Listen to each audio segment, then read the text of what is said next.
Hi, my name is Joseph Parker, WBO champion of the world, and you're watching Sporting Icons. David Higgins, the bigwig of Duco Events and the promoter of former WBO World Heavyweight Champion Joseph Parker, has said that it's unlikely that Team Parker will in fact be appealing against the decision of him losing the fight against Dillian Whyte for the last fight, because in the second round there was a clash of heads which put Joseph Parker down on the canvas for the first time in his career, and they all felt that because of that one incident it changed the whole fight. And either way, David Higgins has said that it's unlikely that they will in fact be appealing at all.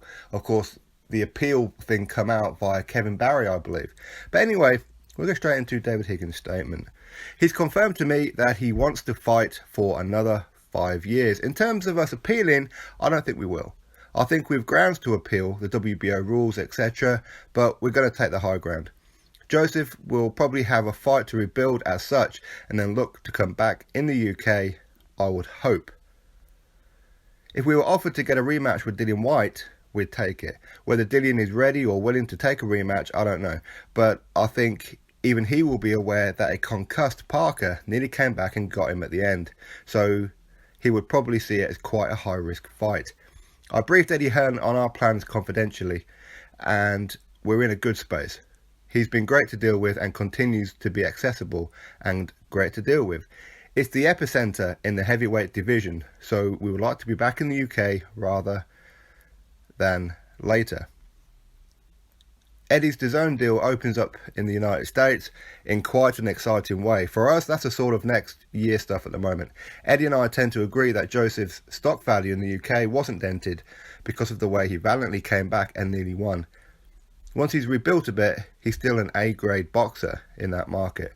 I would expect to see us back there sooner rather than later. So excuse me, I was getting a little bit tongue-tied with some of that stuff. Okay, so that was David Higgins' statement. So I agree with him, so we'll start from the back and go forward.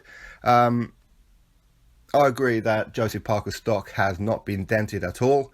You know, he came over to the UK originally to take on Hughie Fury when he could have forced the fight in New Zealand like it was originally scheduled to do, because Duco Events, his promotional team, won the purse bid. They had the right to have the fight in the UK, but he said, no, it's fine, let's go to the UK.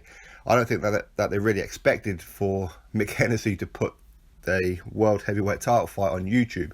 Okay, but either way, he did it. He made a decent amount of money, about 2 million, I believe it is. But regardless of that, he came over to the challenger's backyard and beat him. Okay, again, you know, you can make of that fight as you want, but fact are, Joseph Parker did come over and showed a lot of stock. And of course, he, rather than sit back and take cherry pick title defenses through voluntaries like the WBC champion does, he said, you know what, I want to unify. I want to find out who the best heavyweight is right now. So he accepted or put pen to paper for a fight with Anthony Joshua. And okay, it wasn't the best fight in the world. I think both of them, their styles just did not clash. Both of them were a little bit weary of each other. Both of them were just wanted to get to the end of the fight and kind of throw the chips in the air and kind of see who won. But I think Anthony Joshua had a bit more about him to nick the rounds to secure the victory. And Joseph Parker, he was real humble about it. You know, that was his first loss in his career, and he lost his World WBO title in the process. But again, rather than sit back, and I know that he was talking about having a comeback fight against Alexander Ustinov, maybe in New Zealand, or Fujimoto over in Japan, or Bryant Jennings in America, but then the opportunity came up for Dillian Whyte in the UK, and he decided to take that one. Whether it was money motivated, don't know, or whether it was the fact that Dillian Whyte has such a high ranking across all the sanctioning bodies, is a good opportunity, and he felt that he could beat Dillian. On the night, ultimately, that didn't happen. Dillian Whyte proved to be a lot tougher than I think Team Parker anticipated, in all truth. And yes, okay, so the second round, when the heads clashed, we know that it wasn't a legitimate knockdown. We know that. But the only reason that we do know that is because we've seen the replay.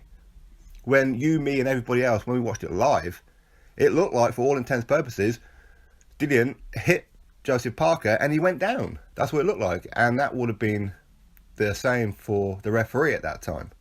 So for people to blame the referee, saying that it's not right, and as I said, he doesn't get the luxury of a replay like we do. Okay, so he's not at fault in this one. So him going down and the referee saying, yes, it was a legitimate knockdown.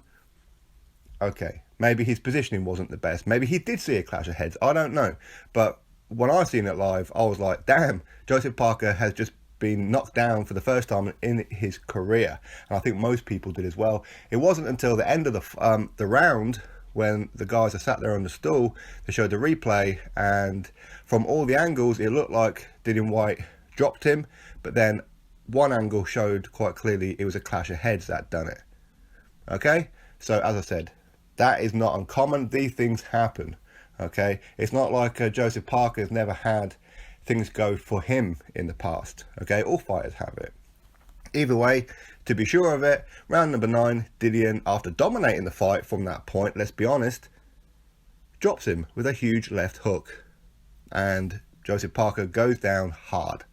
And he shows some real mustard by getting up. Again, carry on with the fight. And of course, having a real flash comeback in round number 12 where he was hurting Dillian. Dillian was, and to be honest, he was puffing and panting from round 7 and 8 onwards, really. So had Joseph Parker had stepped on the gas a little bit earlier, who knows what would have happened. But there again, when he did try to engage Dillian did catch him with that big left hook, and he went down in round number 9. But anyway, round number 12 comes around, the final round, and he threw caution to the wind and just went for it. And he nearly won the fight, no doubt about it. Dillian went down, and I'm thinking, oh God, no. He's done all this work, he's done so well. You know, he deserves to win this fight at this point. But it's a boxing match, you know, you've got 12 rounds. You know, you don't just do what you got to do in the first 11 and then that's it. But anyway, Dillian went down and he showed a little bit of composure. He got up and he grabbed hold of Joseph Parker and held on for dear life. Nothing wrong with that. Every fighter does it. Okay. So anyway, the original bit of Joseph Parker saying that, or Kevin Barry saying that from round number 2 onwards, because of the clash of heads and the fact that he got dropped for the first time in his career, they felt that it wasn't fair, should we say, and it put him off his game plan, and it shocked him, and it concussed him, and whatever else. It's a fight, okay? That's kind of my argument. It's a fight. You know, if you go down, whether you feel it was a legitimate knockdown or not, because if you look at Joseph Parker, it's like he accepted the knockdown. He didn't say, look, it was a clash of heads. He didn't say that, okay? But regardless of any of that, you suck it up and you get on with it. Okay, fine, I got dropped. I'm not happy about it, but you know what? I'm going to make sure that this sucker pays. That's what you do. You don't go running around for virtually the rest of the fight, trying to avoid any kind of punches, trying to avoid maybe hitting the canvas again. That's what you don't do. So where David Higgins, Kevin Barry, Joseph Parker kept saying how mentally headstrong and that he is, well, clearly not. Clearly not, because he gave up after round 2 and didn't start to come alive again until toward the end of the fight in flashes. So that's Joseph Parker's own fault, okay? But either way, it was a great fight, and they are absolutely correct. Should not appeal. Manny Pacquiao appealed against Jeff Horn. Even if they agree with the decision, they're not going to overrule it, because that takes away the whole live reaction, okay? That takes away room for error. In your fights too, Joe, in everybody's fights. And if the WBO or any sanctioning body said, okay, you know what, we're actually going to look at this kind of replay and have a look at it, and yes, that was a clash of heads, that was unfair, and that ruined the rest of the fight for him, then you're going to go through every other single fighter's fight where they complained. And you can't do that. You just can't.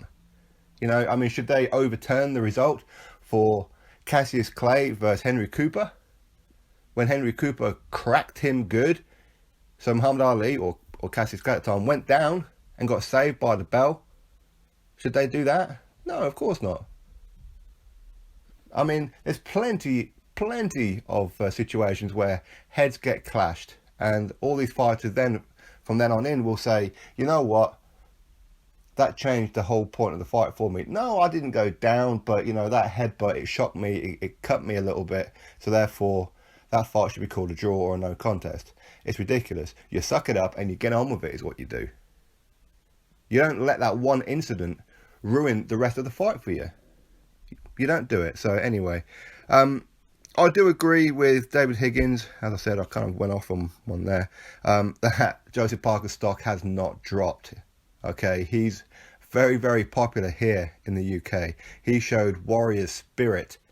Okay, not only did he beat Hughie Fury, and he went right to the wire with Dillian Whyte, and he went to points with Anthony Joshua. He doesn't get too much credit for the fight itself against Joshua, but he gets credit for the fact that he was willing to step up. Whereas the other champion, the WBC one, doesn't.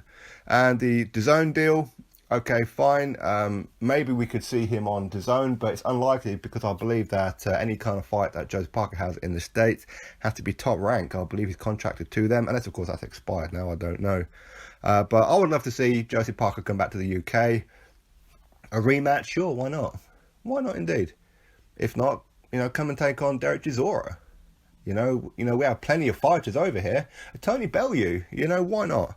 Let's get something done. But I do agree he does need some kind of tune-up fight just to get back to winning ways. And if that happens to be a Fujimoto over in Japan, or he wants to fight in New Zealand against Ustinov, then so be it.